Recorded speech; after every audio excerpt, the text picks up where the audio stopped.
Welcome back to the Deep Dive. Today, we are putting on our hazmat suits.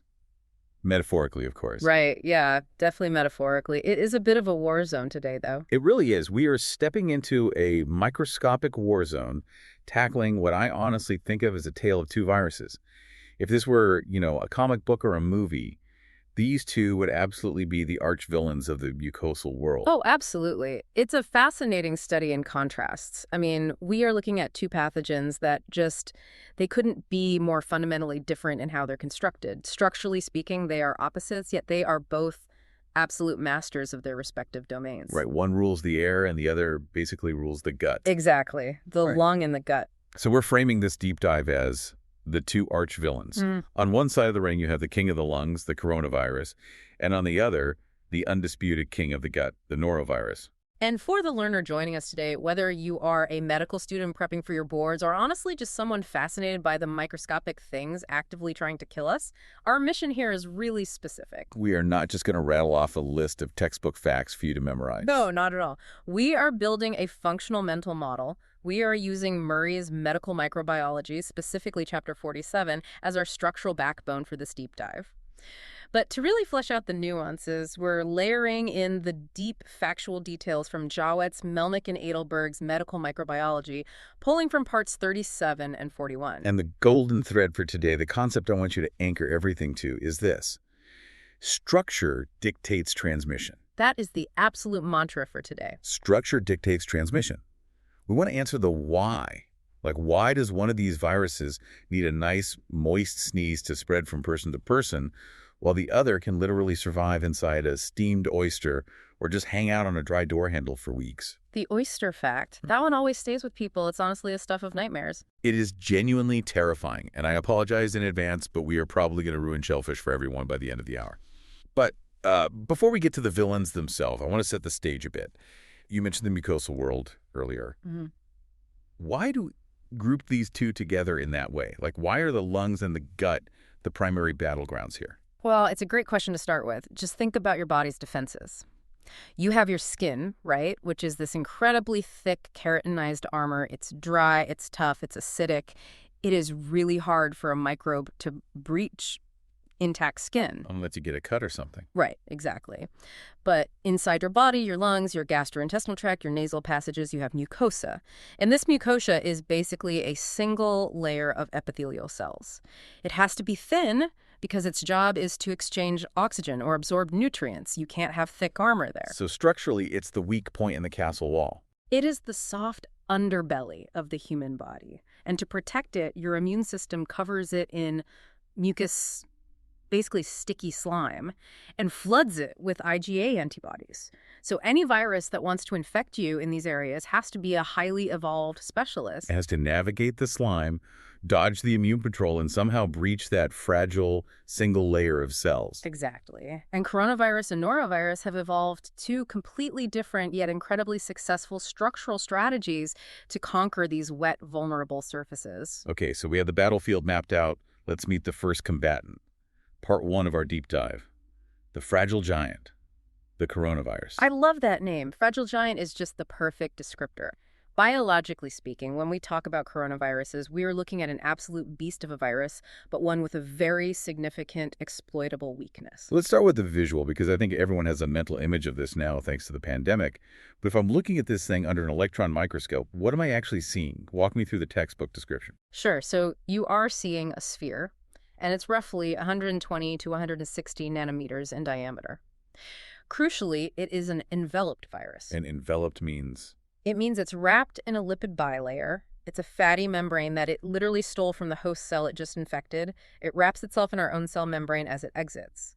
But the defining feature, the thing that actually gives the virus its name, are these massive protein projections coming off the surface. The famous spikes. The spikes, yeah.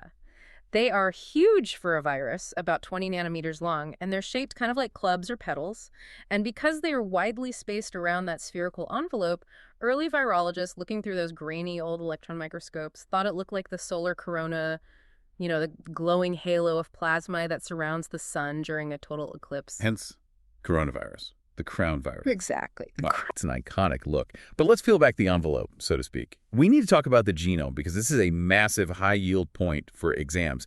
I feel like in virology, we're usually talking about tiny, hyper-efficient, stripped-down genomes. But coronavirus is different, right? It is very different. Coronaviruses possess a single-stranded, positive sense RNA genome. Now, I want to pause there for you, the learner. Positive sense is a crucial term to lock in. It means the viral RNA looks exactly like your own host messenger RNA. Like mRNA. Right. As soon as it enters the host cell, the cell's own ribosomes don't know it's an invader. They latch right onto it and start translating it into viral proteins immediately. It's what we call infectious nucleic acid. If you were to somehow inject just the naked RNA into a cell without the virus shell at all, it could still start a full infection. Okay, so it's ready to go straight out of the box. Yeah. But you called it a giant earlier. Yes. Here is the superlative you absolutely need to highlight in your notes. Coronaviruses have the largest genome among all RNA viruses. Okay, how big are we talking compared to the usual suspects? We're talking 27 to 32 kilobases. And to put that in perspective, let's look at other famous RNA viruses.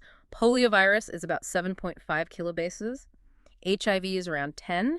Influenza is maybe 13 or 14. Wow. Yeah. So compared to them, coronavirus is reading a novel while the others are reading short stories. It is massive. So here is where it gets really interesting to me from an evolutionary standpoint. Why does size matter here? Is it just evolutionary showing off, or does carrying around that massive genome come with a cost? Oh, it comes with a huge risk. In the RNA viral world, being big is incredibly dangerous. RNA replication is notoriously sloppy. The enzyme that copies the RNA-dependent RNA polymerase makes constant mistakes. It's prone to typos. Exactly. Usually if an RNA virus gets too big, it accumulates so many typos, so many random mutations, that the new viral copies just stop working entirely. They mutate themselves to death. It's a concept called error catastrophe, so most RNA viruses have to stay small to survive. But coronavirus somehow gets away with being huge. How does it pull that off? It has a molecular superpower. It encodes a specific protein with exonuclease activity. We call it exon for short. This is essentially a proofreading enzyme. Wait, literally like a spell checker? Literally like a spell checker. As the viral polymerase is rapidly copying that massive genome, if it accidentally slots in the wrong RNA letter, the exon protein complex realizes it, backs the machinery up, cuts out the mistake, and lets the polymerase try again. That is incredibly rare for an RNA virus, isn't it? It is almost unheard of. This proofreading ability provides the genetic stability required to maintain that 30 kilobase genome without it just falling apart into garbage mutations. That is fascinating. So because it has a built-in spell checker, it can afford to write a much longer instruction manual. Precisely. And that longer instruction manual allows it to code for a whole lot of sophisticated machinery. It's not just the basic build a shell and copy my genetic material instructions. They have the luxury of encoding accessory proteins, highly complex replication factories, and all sorts of sneaky immune evasion tactics. Okay, let's unpack that machinery. Let's look at the cast of characters, the proteins themselves. If we are building a mental model of this virus's structure, who are the key players? Because Maria lists a few that just keep showing up on board exams. You basically have three main structural proteins that are common to all coronaviruses, and then one special guest star that only shows up in specific strains. Let's build the virus from the inside out to make it easy to visualize. Okay, starting at the core. Right. Deep inside the virus, anchoring that massive strip of RNA genome, you have the N protein.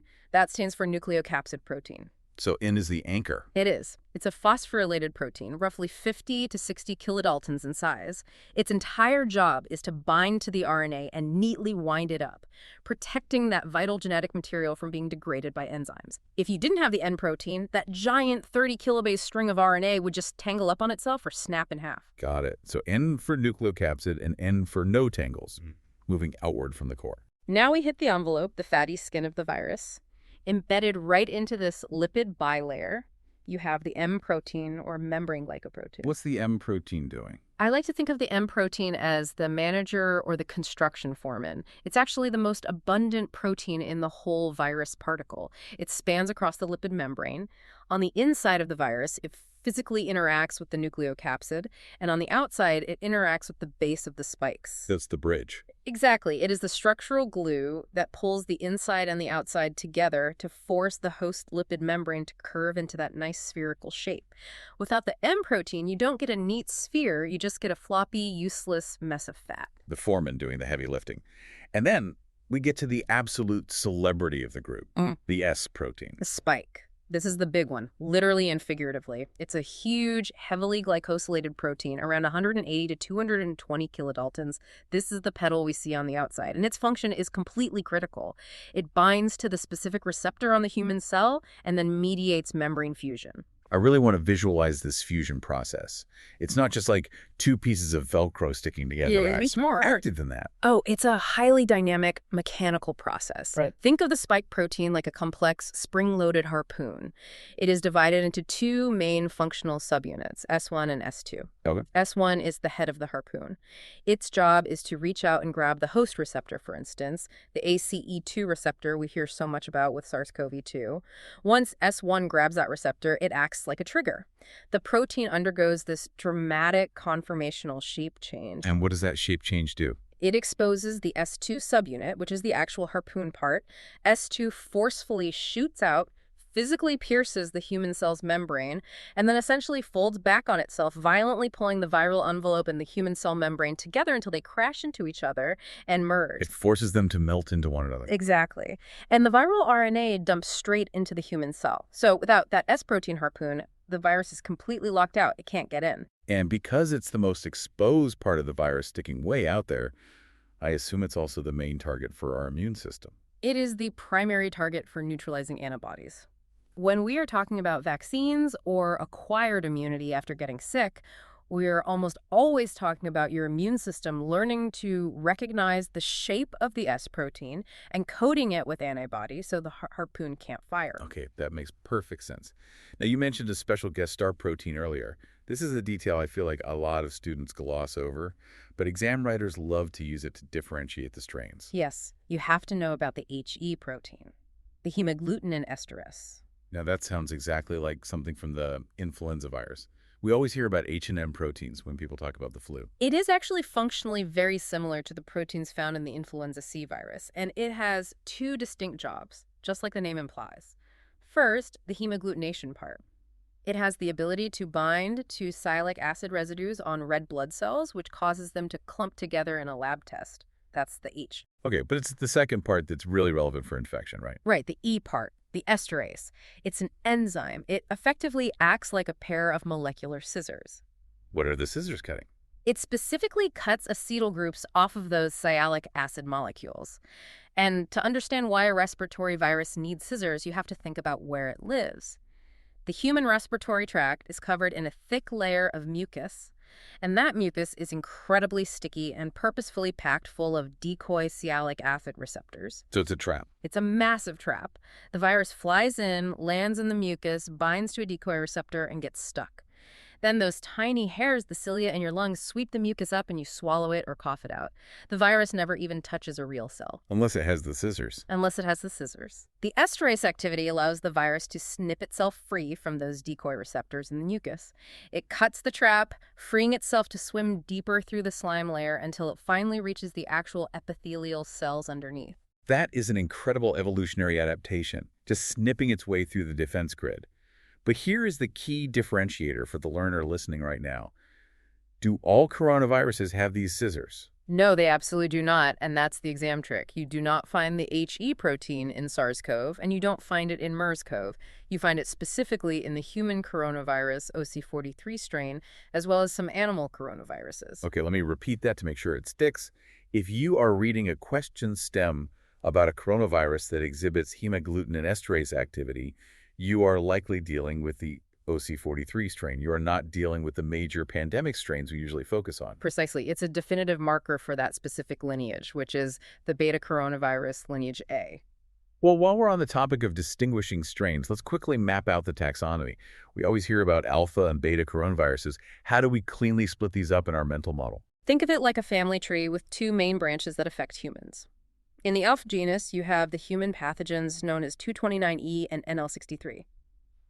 These are your classic everyday viruses that are typically associated with the common cold. So runny nose, a mild cough, maybe a low-grade fever, nothing crazy. Just the sniffles, yeah. Oh. Mostly upper respiratory tract infections. Then you look at the other branch, the beta genus. Now, this one is interesting because it includes OC43, the one with our HE protein scissors, and HKU1. Both of those are also mostly just common cold variants. But the beta branch has a dark side. It is a very dangerous neighborhood because the beta genus is also where the heavy hitters live.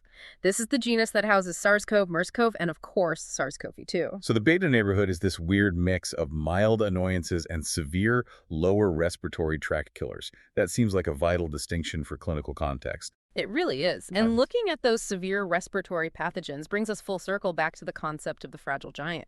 We've established that this virus has a huge genome, complex proofreading enzymes, and highly sophisticated entry harpoons. So why on earth do we call it fragile? I'm going to guess this brings us right back to the envelope. It comes down to really basic chemistry. Remember, the envelope is just a lipid bilayer. It's essentially a microscopic bubble of fat that the virus stole from the host.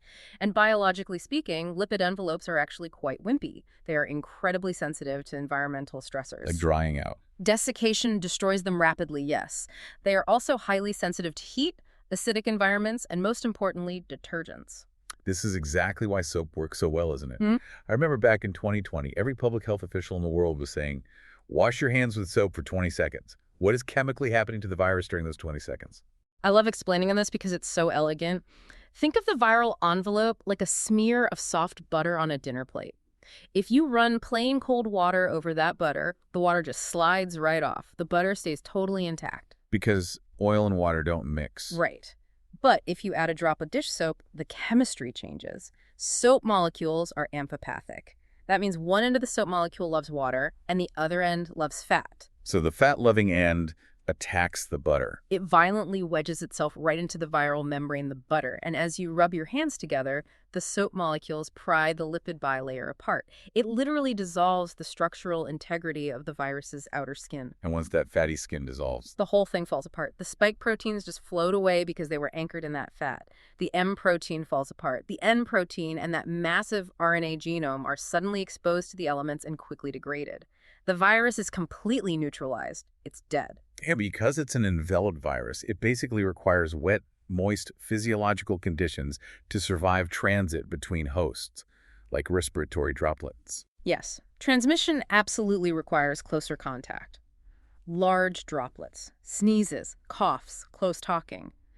The virus needs to jump from one wet surface, like the infected person's lungs, directly to another wet surface, like your nasal mucosa, before the air dries it out. Because if a coronavirus-laden droplet lands on a dry tabletop, what happens? As the droplet evaporates, the viral envelope starts to degrade fairly quickly compared to non-enveloped viruses. It loses its structural integrity. This is the fragile part of the giant. So, tying it back to our golden rule, structure dictates transmission. And developed structure means droplet transmission, close contact, and a massive vulnerability to regular soap. You've got it perfectly. Just one last thing on coronaviruses before we switch gears, because I noticed this in the reading. I read in Murray that human coronaviruses are historically really difficult to culture in the lab. Why is that? Oh, they are notoriously difficult. Human strains of coronavirus are very, very finicky. They don't like to grow in the standard immortalized cell lines we use in virology labs. Like HeLa cells and things like that. Right. And this is actually a huge reason why, historically, we knew so much less about them compared to things like influenza or the poliovirus. Up until the first SARS outbreak happened in 2003, they were mostly just viewed as these annoying, hard-to-study cold viruses. We didn't have great animal models for the human strains, and they didn't reliably cause cell death, what we call cytopathic effect, in the petri dish. So they just flew under the radar for decades. They did, but obviously they certainly aren't flying under the radar anymore. No, they certainly are not. Okay, let's pivot. We are leaving the respiratory tract. We are saying goodbye to the fragile giant. And we are moving downstairs to meet the indestructible tank. Enter the norovirus. I have to say, this transition in the textbook is jarring. We are going from a virus that needs a delicate, perfectly moist sneeze to travel between hosts, to a virus that is, for all intents and purposes, practically immortal. Immortal is a slight exaggeration, but honestly not by much. It's a remarkably robust pathogen. Norovirus belongs to the viral family Calliciviridae. Let's get our visual anchor for this one. calicivirus. What does that root word mean? It comes from the Latin word calyx, which translates to a cup or a chalice. If you manage to get these under an electron microscope, you'll see that the capsid, the protein shell of the virus, has these distinct cup-like depressions all over its surface. Okay, so the coronavirus is a crown with spikes projecting out, and the calicivirus is a cup with depressions sinking in. That's a great way to remember it. But here is the massive, fundamental structural difference between the two. Norovirus is very small, only about 27 to 40 nanometers, and crucially, it is entirely non-enveloped. It is what we call a naked virus. Now, to a layperson, being naked sounds vulnerable, but in the viral world, shedding that lipid envelope actually makes you tougher. That seems counterintuitive. I know it sounds backward, but it makes you so much tougher. Think about it this way. An envelope is just a soft, fatty bubble. It reacts to heat, it reacts to acid, it reacts to drying. A naked capsid, on the other hand, is a tightly woven geometric shell made purely of interlocked proteins. It's like a geodesic dome made of rock. So it doesn't care if it dries out? It doesn't care at all. It doesn't dry out in the traditional sense. It heavily resists acid, and it doesn't dissolve in soap. It is specifically built for environmental abuse. Let's quickly look at the genome before we get into just how much abuse this tank can take. Sure. It's a single-stranded positive sense RNA genome, so it's similar to coronavirus in that one specific regard. It's infectious RNA, ready to be translated, but unlike the giant coronavirus, it is very small and it is non-segmented. And it doesn't have the 5' cap that mRNA usually has, right? Right. Instead of a standard cap structure, it has a special viral protein covalently attached to the end of the genome called VPG. That stands for viral protein genome linked. This VPG protein basically acts like a fake cap to trick the host ribosome into starting translation. Okay, but the real story here, the thing that makes norovirus famous, is the environmental stability.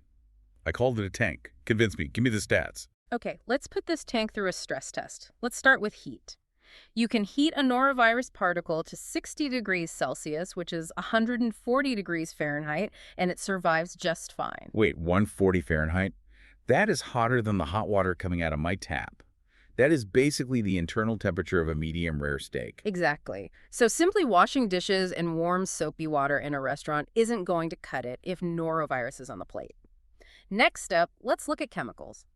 It easily survives in water with 10 parts per million of free chlorine. Is that a lot? That is the standard regulatory concentration for treating municipal drinking water. So standard water treatment might not even kill it. It often fails to kill it. Norovirus can survive in municipal water, and it can survive in public swimming pools if the chlorine levels aren't aggressively shocked to high concentrations. On top of that, it easily resists acidic environments down to a pH of about 3. Which makes perfect sense, evolutionarily, because it's an enteric virus. It has to survive plunging through the vat of hydrochloric stomach acid just to reach the intestine. Exactly. It evolved to bathe in acid. All right, I'm convinced it's a tank. But you teased the oyster example earlier, and I need to hear the mechanics of this because it's a classic board exam scenario. It is the ultimate board question. The setup is always: a patient presents with explosive vomiting after eating steamed oysters at a seafood restaurant. So what is the actual mechanism there? How does the virus get from the ocean to my plate? Okay, so oysters are bivalve filter feeders. They sit at the bottom of estuaries and bays, and they pump dozens of gallons of seawater through their internal gills every single day to filter out microscopic plankton for food. Right. Now, if that coastal water contains human sewage runoff, even heavily diluted, microscopic amounts of sewage the oyster filters out the norovirus particles along with the food. But it doesn't just digest them. The virus physically binds to the carbohydrate structures in the oyster's digestive tissues. So the oyster is basically harvesting the virus. It's a bioaccumulator. The oyster concentrates the virus, sometimes reaching levels 100 times higher than the surrounding water. So you have a concentrated virus bomb sitting in a shell. But the prompt says the oyster was steamed. Shouldn't cooking kill the virus? You would think so. You put the oyster in a steamer, the heat hits it, and the shell pops open. Most chefs think the shell opened, it's cooked, it's safe. But because the norovirus lacks a heat-sensitive lipid envelope, and because it has that rock-hard protein capsid, it easily withstands that light steaming process. The internal temperature of the oyster meat didn't hit and hold that magic 60 degrees Celsius mark for long enough. So the oyster is dead, but the virus is completely fine. You eat the warm oyster and you get the virus. That is distinctively horrifying. And it all goes back to the structure. Because it doesn't have a lipid envelope, it removes that chemical Achilles heel. You cannot dry this virus out, you can't lightly heat it, and you can't use standard soap. It just sits on a door handle or a buffet spoon or inside a shellfish, and it waits. And that waiting game brings us to the perfect storm of norovirus transmission. The math behind how this virus spreads is just terrifying. It perfectly explains why we constantly see these explosive outbreaks on cruise ships and in nursing homes. Let's run the numbers. Why is it so explosive? It comes down to 3 overlapping factors. Factor 1 is the infectious dose. It takes as few as 10 to 100 virus particles to cause a full-blown clinical infection. 10 particles. That is microscopic. That is essentially nothing. It is practically nothing. Just as a point of comparison, to get sick from salmonella bacteria, you usually need to ingest around 100,000 organisms. Influenza requires thousands of virions. Norovirus needs 10. Okay, so the threshold to get sick is incredibly low. What's factor 2? Factor 2 is viral shedding. An actively infected person sheds up to 100 billion, that is 10 to the 11th power genome copies per single gram of feces. Wait, hold on. I need to do the math on that. 10 particles to get sick. 100 billion particles shed per gram of waste. So one sick person theoretically has enough virus in them to infect the entire human population. Theoretically, yes. The viral load is just astronomical. And factor 3 is the environmental stability we just discussed. So let's apply those 3 factors to a real-world setting. Imagine a cruise ship. Right. You have a high density of people trapped in a closed environment. You have shared food at the buffet lines. You have shared public restrooms and handrails. One single person gets sick on day 1. They shed billions of invisible particles. Those particles are completely resistant to the standard quaternary ammonium cleaners the staff uses, and it only takes 10 of those billions of particles to infect the next person who touches the buffet tongs. It's an exponential explosion. It is. The attack rate in these closed community outbreaks can easily hit 50% or higher. Half the ship goes down in days. Now, we usually summarize this by saying it's the fecal-oral route. You touch a contaminated surface, you touch your mouth, you get sick. But there's another specific route with norovirus that is, well, it's disgusting, but it's biologically fascinating. You're talking about aerosolized vomitus? I am. Unpack that for me, because we made such a big deal earlier about how this is an enteric virus, not a respiratory virus. It's true. It is not a respiratory virus. It absolutely does not replicate in the lung tissue. But the defining clinical hallmark of norovirus is sudden, incredibly forceful projectile vomiting. The physical force of that event, which is driven by violent spasmodic contractions of the diaphragm and stomach muscles, is so intense that it actually atomizes the stomach contents as they exit. It's physics in action. Fluid dynamics. Exactly. It creates a fine, invisible mist of microscopic fluid droplets, and every single droplet is packed with norovirus particles. So it creates a cloud. It creates a viral cloud. If you are standing nearby when it happens, or even if you just walk into the public restroom a few minutes after the person has left, that mist is still hanging in the air. You breathe in the droplets. But if it doesn't infect the lungs, why does breathing it in make you sick? Because you don't inhale it all the way into the deep lungs. You catch those larger droplets in your pharynx, in the back of your throat. And what do you do with fluid in the back of your throat? You swallow it. You swallow it down into the gut. Right. And because the infectious dose is only 10 particles, swallowing just a tiny fraction of that mist is more than enough to start a severe infection. So you breathe it in, swallow it, and boom, you're infected. It is essentially airborne transmission of a gut virus. Correct. Which makes infection control and containment in a hospital ward, a nursing home, or a ship incredibly difficult. You aren't just cleaning surfaces, you are fighting the air itself. Now, here is where the story gets really interesting to me, looking at the genetics. Hmm. Because not every human is equally susceptible to this tank, right? Yeah. I remember reading in Murray about secretors. What is that about? This is a fascinating piece of evolutionary biology. Like any virus, norovirus needs a specific handle, a receptor, to grab onto the cells in your small intestine so it can enter. And it turns out norovirus uniquely utilizes histoblood group antigens as its primary receptors. Wait, like our blood types, like type A, type B, type O. Exactly like those blood types. Biochemically, these antigens are just complex sugar chains, oligosaccharides. And most people express these specific sugar chains not just on the surface of their red blood cells, but also on the surface of their mucosal epithelial cells, and they secrete them freely into their saliva and intestinal mucus. Okay, so the gut is coated in these blood group sugars. What controls that? It is genetically controlled by the fucosyltransferase 2 gene. We just call it the FUT2 gene. So if you have a normal, functional FUT2 gene, Then you are classified as a secretor. You naturally spray these sugar handles all over the lining of your gut. Roughly 80% of the general population are secretors. The norovirus enters your gut, sees its favorite sugar handle, binds to it, enters your cells, and you get violently ill. But what if you were in the lucky 20%? What if your FUT2 gene is mutated? If you have a homozygous mutation in FUT2, you are a non-secretor. You simply do not put those specific antigens on your gut cells. Your gut lining is essentially sugar-free in this very specific context. So what happens when the virus arrives? The virus, specifically the classical Norwalk strains, arrives in the gut, looks for the sugar handle to grab, and finds nothing.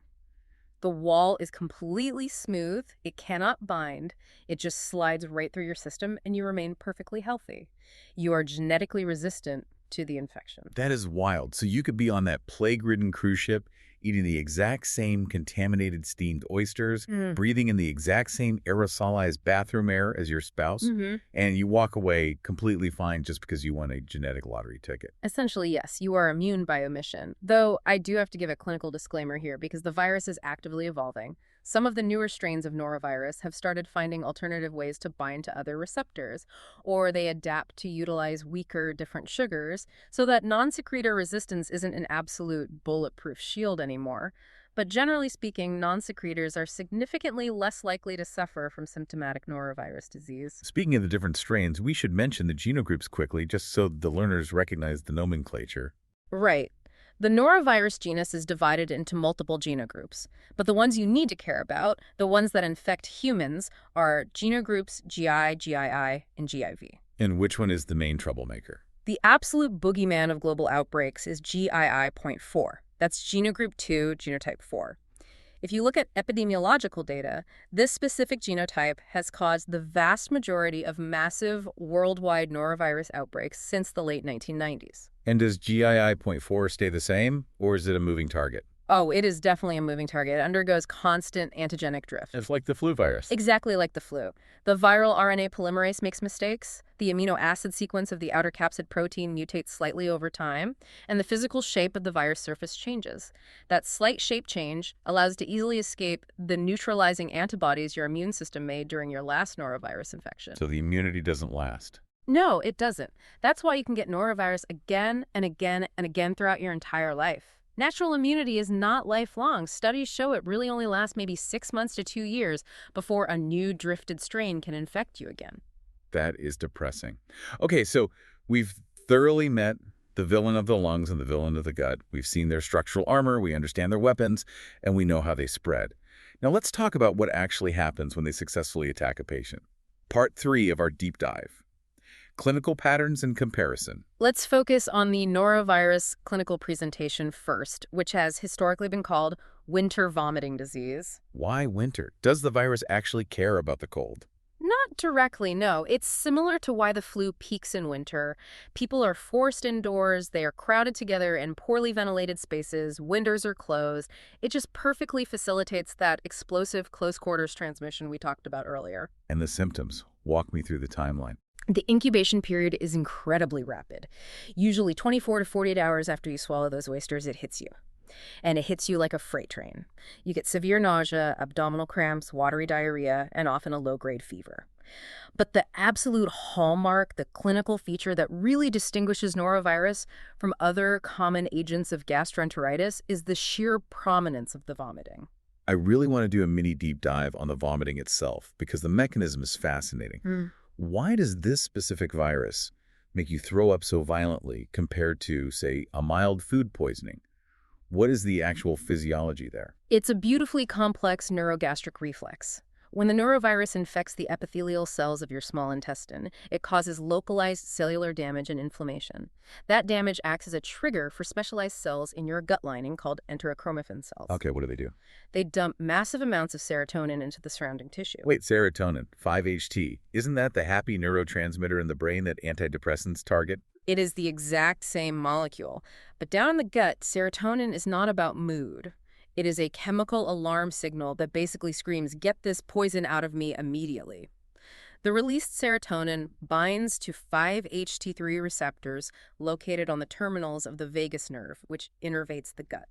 So the vagus nerve acts like a telegraph wire. Right. It shoots a high-speed signal straight up the spinal cord to the brainstem, specifically targeting the area postrema and the medullary vomiting center. The brain receives the panic signal from the gut and immediately pulls the emergency brake. It triggers intense reverse peristalsis in the intestines and massive coordinated contractions of the diaphragm and abdominal muscles. So the virus triggers a localized serotonin dump, which tells the brain to hit the eject button. Exactly. And clinically, this mechanism is incredibly important to understand because it explains why our best antiemetic drugs, like ondansetron brand name Zofran, work so remarkably well for norovirus nausea. Because Zofran is a 5-HT3 antagonist. Exactly. It physically blocks those serotonin receptors on the vagus nerve, cutting the telegraph wire so the panic signal from the gut never reaches the brain's vomiting center. See, that is high-yield physiology right there, connecting the viral mechanism to the pharmacology. Yeah. Okay, so we have copious vomiting. How long does this misery last? The only good news about norovirus is that it's brief. It usually lasts 12 to 60 hours. It is a completely miserable 2 days, but then the immune system clears it and it's over. It's what we call a self-limiting disease. Self-limiting unless you are very young or very old or immunocompromised, right? Because then dehydration becomes the real killer. Precisely. The rapid, massive fluid loss from both ends of the GI tract can cause severe dehydration and deadly electrolyte imbalances in vulnerable populations. That's why outbreak control in nursing homes is literally life or death. How do we actually diagnose it in the real world? Do we send a stool sample to the lab to culture it? No, you can't. Remember how we said human coronaviruses are hard to culture? Noroviruses are essentially impossible to culture in routine clinical labs. You cannot just swab it onto a petri dish and watch it grow.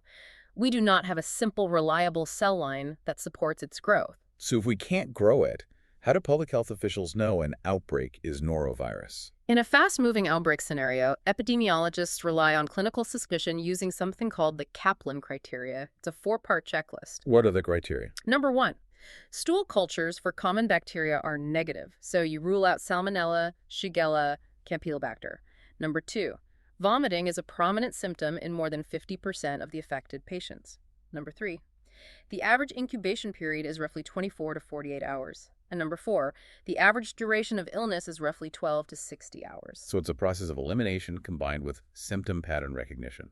Right. If an outbreak checks all 4 of those Kaplan boxes, you can be highly confident it's norovirus.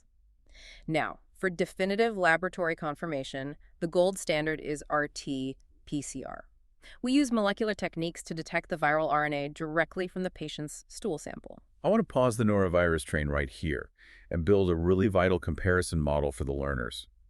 For a medical student facing board exams, definitively differentiating between rotavirus and norovirus is an absolutely critical skill because they both cause viral gastroenteritis, they both cause diarrhea and vomiting. How do we cleanly tell them apart in a clinical vignette? That is a great exercise. Let's break it down into a 3-part mental table. First category, target demographic. Okay, who gets rotavirus versus who gets norovirus? Rotavirus is primarily, almost exclusively, a severe disease of infants and very young children. Before we had the vaccine, practically every child on Earth got rotavirus by the age of 5, and it was a leading cause of dehydrating diarrhea in that age group. Norovirus, on the other hand, affects all age groups equally. So if a board question describes an explosive outbreak of vomiting that is hitting the adult staff, the elderly patients, and the visiting kids all at the same time in a facility, I should immediately think norovirus. Exactly. Rotavirus rarely causes severe symptomatic disease in healthy adults because our immune systems remember it from when we were kids. Norovirus spares no one. Okay, demographic is clear. Second differentiator in our table, the vaccine. This one is black and white. Rotavirus has a very effective, live attenuated oral vaccine. You'll see it as Rototec or Rotarix. It is part of the standard childhood immunization schedule, and it has drastically reduced pediatric hospitalizations worldwide. Norovirus does not have a vaccine. Why not? We have so many smart scientists working on it. We have certainly tried, but the constant antigenic drift we talked about, the GII.4 strain shifting its shape, combined with the fact that natural immunity only lasts a few months, makes designing a durable vaccine incredibly scientifically difficult. Makes sense. And the third differentiator, the structure and genome? Rotavirus belongs to the Reoviridae family. It has a very unique double-stranded, segmented RNA genome. And under the electron microscope, the capsid looks exactly like a spoked wheel. In fact, rhoda is Latin for wheel. Right. Norovirus is a calicivirus. It has a single-stranded, positive-sense, non-segmented RNA genome, and it looks like a cup. That is a rock-solid mental table for the exams. Let's recap it. Yeah. Rotavirus Yeah. affects little kids, has a vaccine, double-stranded segmented RNA, looks like a wheel. Neurovirus affects everyone. No vaccine, single-stranded, non-segmented RNA, looks like a cup. Perfect. Commit that to memory and you will rack up points on test day. Now let's talk management. You are the physician. You've got this indestructible viral tank actively destroying a local nursing home. What do you actually do? Well, treatment is purely supportive and symptomatic. Oral rehydration therapy is the absolute key. And you can't just tell them to drink water or sports drinks. Gatorade isn't quite osmotically balanced enough for severe diarrhea. You really want to use balanced oral rehydration salts that have the correct ratio of glucose and sodium. And if they're vomiting so much they can't keep the oral fluids down? Then you immediately move to IV fluids to prevent hypovolemic shock. And obviously you never prescribe antibiotics. It's a virus. Antibiotics will do absolutely nothing except maybe make the diarrhea worse by killing the good gut flora. What about prevention and environmental control? You mentioned earlier that alcohol gel doesn't work well against norovirus. Why is that? This is a massive, crucial public health point that so many people get wrong.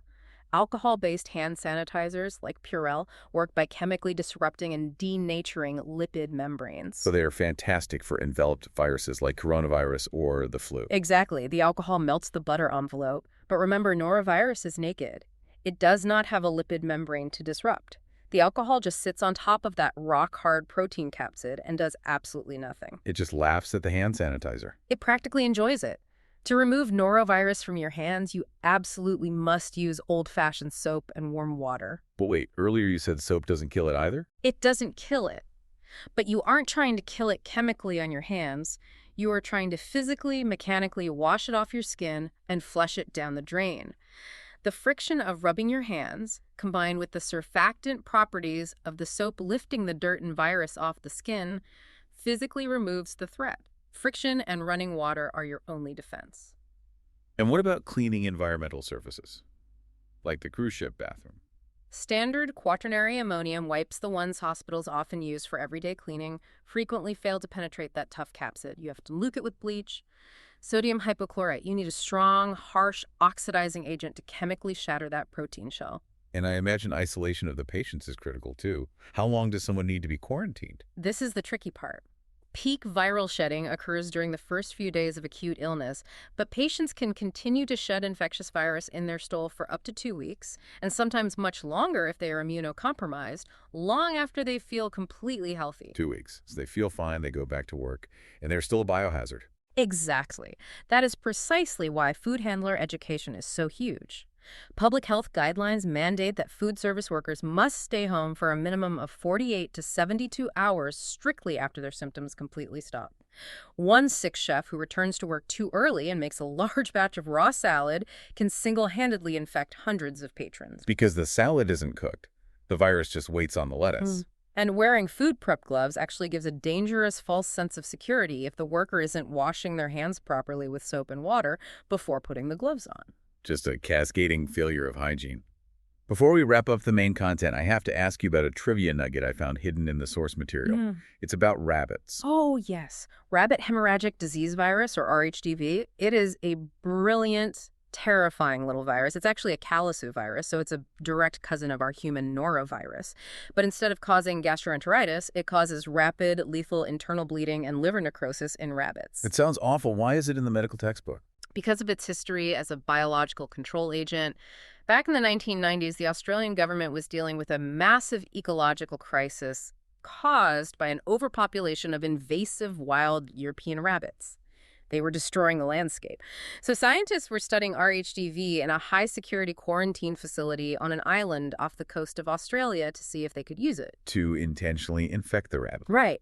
But before they officially approved it, the virus actually escaped the island quarantine. Some suspect it was carried by blowflies on the wind and it reached the mainland. And what happened? It swept across the entire continent like wildfire. It decimated the wild rabbit population in a matter of months. Millions of rabbits died. Literal biological warfare against bunnies. It was highly controversial, but virologically speaking, it serves as a grim, real-world testament to just how unbelievably lethal and efficient these caliciviruses can be at spreading through a dense, naive population. It proves the terrifying efficiency of the tank design. Wow. Okay, we have covered a massive amount of ground today.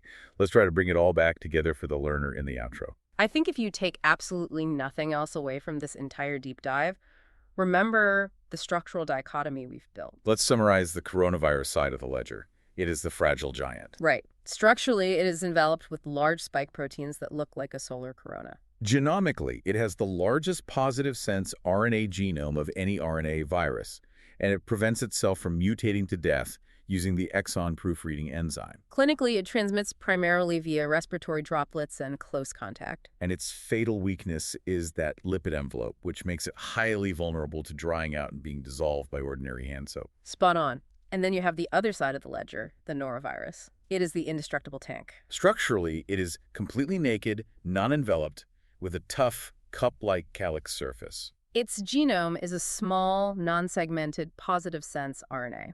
It transmits via the fecal-oral route, and terrifyingly, through the inhalation of aerosolized vomitus. Its greatest strength is its ridiculous environmental stability. It laughs at heat up to 60 degrees Celsius, it survives stomach acid, and it resists standard chlorination. And the key epidemiological stats to remember: it has a microscopic infectious dose of maybe 10 particles, massive viral shedding in the billions, and your susceptibility is largely determined by your FUT2C creature status. Precisely. Clinically, coronavirus targets the respiratory epithelium, while norovirus targets the gut mucosa, triggering that vagus nerve serotonin reflex to cause violent vomiting. To put it simply, one virus you wash your hands to dissolve the envelope. The other virus you wash your hands to physically scrub the tank off your skin. That is a perfect summary. Now, before we get to the quiz, I have a final provocative thought for everyone listening to chew on. We talk at length about how norovirus utilizes human histoblood group antigens, those specific sugar structures on our cell surfaces, as handles to break in. And we talked about how non-C creatures, people who don't express those sugars in their gut, are functionally immune to the classic strains. We did. It's a great example of genetic resistance. So consider the grand evolutionary arms race for a second. Is it possible that the entire reason humans have such a wide diversity of blood types, and specifically this diversity in secretor status, is that it evolved as an ancient defense mechanism against viral pathogens, just like norovirus? That is actually a very compelling, heavily debated scientific hypothesis. It's a concept called balanced polymorphism. If a devastating plague sweeps through a population and wipes out everyone who genetically secretes a certain sugar handle, the only people left alive to reproduce are the non-secretors. Genetic diversity literally protects the species from being completely wiped out by a single specialist virus. But here's the real kicker, the thing I want the listener to ponder. If you are a non-secretor and you get to walk off that norovirus-infested cruise ship perfectly healthy, How? what other pathogen out there in the world relies on the absence of those sugars to attack? God. Or conversely, what highly beneficial symbiotic bacteria in your microbiome relies on feeding off those secreted sugars to live in your gut? By evolving to close one door to norovirus, what other biological door did you accidentally leave wide open? That is the eternal trade-off of evolution. There is no such thing as a perfect defense. Every genetic armor comes with a hidden vulnerability. Definitely something to think about next time you look at your blood type. All right, it is time to test your recall. For the learners listening, we have our rapid-fire quiz. I'm going to ask a board-style question. I will give a brief pause of a few seconds for you to think of the answer in your head, and then our expert will reveal the truth and, most importantly, the why behind it. Let's see what actually stuck from the last hour. Question 1. A specific protein found in the viral envelope of human coronavirus strain, OC43, possesses acetylesterase activity and causes hemagglutination. Which specific protein is this? Take a second. The answer is the HE protein, or hemagglutinin esterase, and the Y is important. Remember, this is our guest star protein. It's found specifically in the OC43 strain and some animal lineages. It acts as molecular scissors to cut through the sialic acid decoy receptors in respiratory mucus. It is distinct from the S, M, and N structural proteins found in all coronaviruses. You can review this in Murray chapter 47. Excellent. Question 2. In terms of genomic architecture, what is the specific claim to fame of the coronavirus family when compared against all other RNA viruses? Think about the size. They possess the largest genome of any RNA virus. And why is that possible? Roughly 27 to 32 kilobases is massive, and this huge size is only made chemically possible by their unique exonuclease, or exon proofreading function, which actively prevents error catastrophe during replication. Again, Murray chapter 47 covers this beautifully. Question 3. An outbreak of explosive vomiting and watery diarrhea occurs among passengers on a cruise ship. The causative viral agent is isolated and found to be resistant to heating at 60 degrees Celsius and standard municipal chlorination. What is the likely capsid morphology of this specific virus? Think about the shape. The answer is an icosahedral capsid with cup-like depressions. Why? The clinical description and environmental resistance is classic norovirus. It belongs to the calicivirus family, and calyx means cup. The resistance to heat and chlorine definitively confirms it is a non-enveloped or naked capsid structure. This ties into Jowett's Part 37. Great. Question 4. Resistance to severe infection by the common classical strains of norovirus is genetically determined by the complete absence of a functional gene encoding which specific enzyme? The answer is fucosyltransferase 2, or the FUT2 gene. The why here is fascinating. This specific gene determines your secretor status. If you have a mutation and lack this functional enzyme, you are a non-secretor. You do not express the histo-blood group antigens on your intestinal mucosa, depriving the virus of the receptor it needs to bind and enter your cells. You can cross-reference this in Murray chapter 47 and Jowett's. Question 5. Unlike coronaviruses, noroviruses completely lack a lipid envelope. How does this specific structural feature directly impact their transmission via contaminated shellfish? It confers extreme environmental stability. The why is all about chemistry. The lack of a fragile lipid envelope means the virus simply isn't destroyed by the digestive enzymes of the oyster, the high salinity of the estuarine water, or the moderate heat of light culinary steaming. It easily survives and remains infectious in harsh conditions where enveloped viruses would rapidly degrade. Almost done. Question 6.